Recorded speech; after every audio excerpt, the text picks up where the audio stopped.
Très chers amis, bonjour. Nous sommes cette semaine dans la paracha Vayera.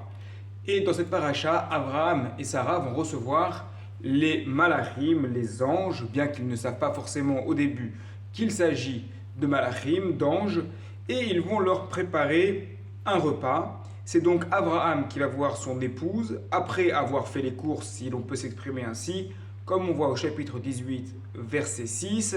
Vaimaer Abraham Haouela, Abraham s'est dépêché vers la tente, El Sarah, vers Sarah, Vayomer, et lui a dit, Mahari Shelosh Seim Kemar, prépare 3 parts de farine, solette, de fines fleurs de farine, louchi, pétri, vassi, ougot, et fait des gâteaux. Et les commentateurs, notamment dans le Talmud, au traité Baba Metzia à la page 87, notent qu'il y a une anomalie ici dans ce verset, c'est qu'il lui dit la première fois, prépare Shelosh Seim Kemar, 3 portions de Kemar, de farine, puis juste après il dit le mot solette, de fines fleurs de farine.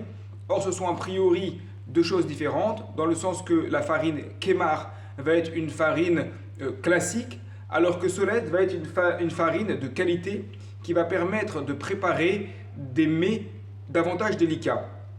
Et de là, le Talmud nous dit, c'est qu'en réalité, Abraham a dit à Sarah de prendre solette, de la fine fleur de farine.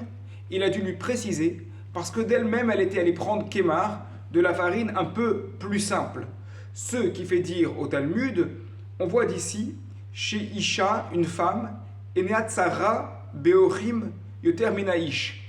Elle a plus de mal à avoir des invités, à recevoir des invités qu'un homme, puisque donc Sarah aurait voulu effectivement faire des portions un peu plus simples, et c'est Abraham qui doit insister derrière en lui disant écoute, il faut leur faire des portions de marque, de qualité, effectivement. Donc cette affirmation du Talmud, il faut essayer de la comprendre. Pourquoi ce serait plus difficile pour les femmes d'inviter, et qu'est-ce que cela implique également dans la mitzvah, dans le mérite, le srout de la mitzvah, pour les femmes par rapport aux hommes. Je pense qu'une première réponse assez simple, à laquelle tout le monde aura pensé, c'est une question de préparation matérielle. Il est facile de lancer une invitation, et lorsque l'homme est à la synagogue le samedi matin et qu'il dit à ses amis, tiens, qu'est-ce que tu fais ce midi? Tiens, toi viens à la maison, toi viens à la maison, toi viens à la maison. Chazak, c'est bien, c'est gentil. Oui, mais qui c'est qui a préparé pour tout le monde? Qui c'est qui prépare derrière matériellement dans la cuisine? Qui, dans le foyer juif, fait la cuisine? Ben, c'est son épouse. Donc c'est bien gentil de lancer des invitations, Chazak, mais la mitzvah, elle va reposer, et le mérite de la mitzvah va reposer surtout sur l'épouse qui a préparé. Mais il y a également autre chose que souligne le Ben Yehoyada, donc qui est écrit sur les Haggadot par le Ben Ishraï, qui dit que la nature d'une femme, c'est d'aimer parler beaucoup avec son mari.